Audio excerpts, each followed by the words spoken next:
In this quick video, I'm going to show you how to follow a track using the WorkOutDoors Apple Watch app. Now, it's a really simple process. I'll show it to you for hiking, but you can use the same method for biking, running, whatever it might be. So let's dive in. Let's go ahead and create a hike track that we want to follow. Now, you can do this a few different ways. I'm in a program called CalTopo, or a website called CalTopo, which is free and you can use to create hikes. There's also mobile apps like Footpath, and you can download GPX files from a lot of different websites like mine as well. But for now, we're going to create our own GPX file. So let's go ahead and make a line. Let's start here. Call this test hike. We'll save it. We'll export it to GPX. Yeah, that looks great. Let's save it. Then there's our saved file right here. Let's bring it into our iCloud drive. And that's what we're going to use to transfer directly to the iPhone app for WorkOutDoors. It's super easy, and yeah, it's a no-brainer. So let's go into the iPhone app now and then bring this guy into WorkOutDoors. All right, so let's go ahead and open the app up here. Click on Roots on the bottom, then Import, and you can see there's our export.gpx that we saved. You can browse around to different places. Let's click on that to import it. And boom, there it is. Now let's go send to watch up in the upper right. That will send it onto the watch. And on the bottom left or bottom right, send maps to the watch. And we can go ahead and click and send the map tiles, which are vector maps, onto the watch. So at this point, you don't even need the iPhone app to use WorkOutDoors on your watch. The maps and the route will all be on your watch itself, which is a pretty cool thing. Now that all got sent to the phone, and got all sent to the watch, and it should be on there. It should be all set. A couple other things you might want to do. You might want to customize some of the screens, and I'm not going to go into detail on all the different options here. They change sometimes, but you can essentially customize all these different screens, add screens, remove screens. It's really, really powerful. You can add elevation, whatever you'd like to in here. Now there's two things that I find useful when you're navigating a route.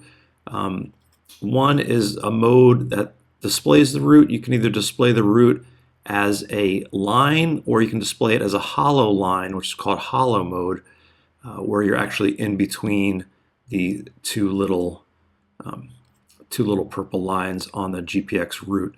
The other thing that's helpful is to set an off-course alarm. If you go into alerts, you can set an alarm with different tolerances, 10 meters, 50 meters, whatever it might be. But that will tell you whether you are on the track or not on the track, which is helpful when you're trying to stay on it, especially if you're exercising or you're not really focused. All right, so let's open the WorkOutDoors app on the watch, pick our activity, and start hiking. Now, the route won't be loaded in there. You have to hold down, go to Settings, and then go to Routes on here, and then select it. There it is. It's telling us we're on the route. That's a good thing. And we can start hiking. Now, you see here we can zoom in and out. It's super smooth, super fast, because these are vector maps on the watch. Really nice. And you can click on the little locator icon, north up or course up. You can pan around. It's really, really smooth and really helpful. The only sort of downside of these maps is they don't have contour lines. It's not a topographic map. But if you want to do any sort of serious navigation, you probably should look at a paper map or a bigger map on your iPhone. But this is going to tell you whether you're on the path or not. And you can see we're hiking here. We're on the purple line. It does this little frosting when it's off or when it's in resting mode. But you can see here we can swipe through the screens. These are all the different screens we can do. And you can customize those like I showed you in the last one. Very, very powerful tool here.